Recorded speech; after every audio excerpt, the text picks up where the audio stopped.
மக்களின் முதல்வரும் அஇஅதிமுக பொதுச் செயலாளருமான செல்வி ஜெயலலிதா மீது பேரன்பு கொண்ட பொதுமக்களும் கழக தொண்டர்களும் மக்களின் முதல்வர் மீண்டும் ஆட்சி பொறுப்பேற்க வேண்டி தமிழகம் முழுவதும் உள்ள திருக்கோவில்களில் சிறப்பு வழிபாடு மற்றும் பிரார்த்தனைகளை மேற்கொண்டு வருகின்றனர்.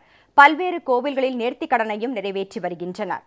திருவாரூர் மாவட்டம் கோட்டூர் ஒன்றிய அஇஅதிமுக சார்பில் மக்களின் முதல்வர் செல்வி ஜெயலலிதா மீண்டும் ஆட்சி பொறுப்பேற்க வேண்டி திருத்துறைப்பூண்டியில் உள்ள வைராக்கிய விஸ்வரூப ஆஞ்சநேய சுவாமிக்கு வெண்ணெய் காப்பு அலங்காரம் செய்து 1008 வடைகளை கொண்ட வடைமாலை அணிவித்து சகஸ்ரநாம அர்ச்சனையுடன் சிறப்பு வழிபாடு நடைபெற்றது.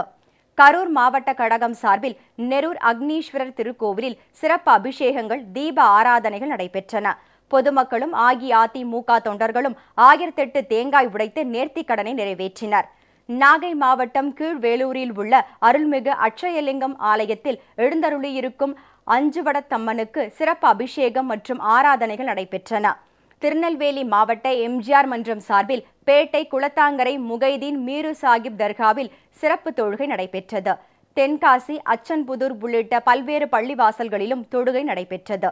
கோவை அவினாசி சாலையில் உள்ள அருள்மிகு தண்டுமாரியம்மன் கோவிலில் அஇஅதிமுகவினர் தங்கத்தேர் இழுத்து நேர்த்திக்கடனை செலுத்தினர். மக்களின் முதல்வர் செல்வி ஜெயலலிதா மீண்டும் தமிழக முதலமைச்சராக பொறுப்பேற்க வேண்டி பசும்பொன் தேவர் நினைவிடத்தில் அஇஅதிமுக தொண்டர்கள் 107 பேர் மொட்டையடித்து முடிக்காணிக்கை செலுத்தினர். தமிழகத்தின் தங்க தலைவி, தெய்வீக தலைவி அம்மா அவர்கள் தமிழகத்தினுடைய நிரந்தர முதல்வராக வேண்டி செய்யாமங்கல கிராமத்தின் சார்பாக 107 முடிக்காணிக்கை செலுத்தி அம்மா அவர்கள் தமிழகத்தினுடைய நிரந்தர முதல்வராக மீண்டும் அரியணையில் ஏற வேண்டும் என்பதற்காக நேர்த்திக்கடனாக நாங்கள் இன்று 107 மொட்டை செலுத்தியுள்ளோம். மதுரையை அடுத்த பண்ணைக்குடி கிராமம் அருள்மிகு முத்தாலம்மன் கோவிலில் அஇஅதிமுக தொண்டர்கள் 108 தேங்காய் உடைத்து சிறப்பு வழிபாடு செய்தனர். கடலூர் மாவட்டம் கடாம்புலியூர் அருள்மிகு முருகன் ஆலயத்தில் சத்ரு சம்ஹார மகா யாகம் நடைபெற்றது. திருச்சி மாவட்ட அஇஅதிமுக சார்பில் ஸ்ரீரங்கம் சிங்கப்பெருமாள் ஆலயத்தில் நெய் விளக்கேற்றியும் 108 தேங்காய்கள் உடைத்தும் வழிபாடுகள் நடத்தப்பட்டது. நீலகிரி மாவட்ட அஇஅதிமுக சார்பில் வெல்லிங்டன் அருள்மிகு பாலசுப்பிரமணியர் திருக்கோவிலில் சிறப்பு பூஜைகள் நடைபெற்றன.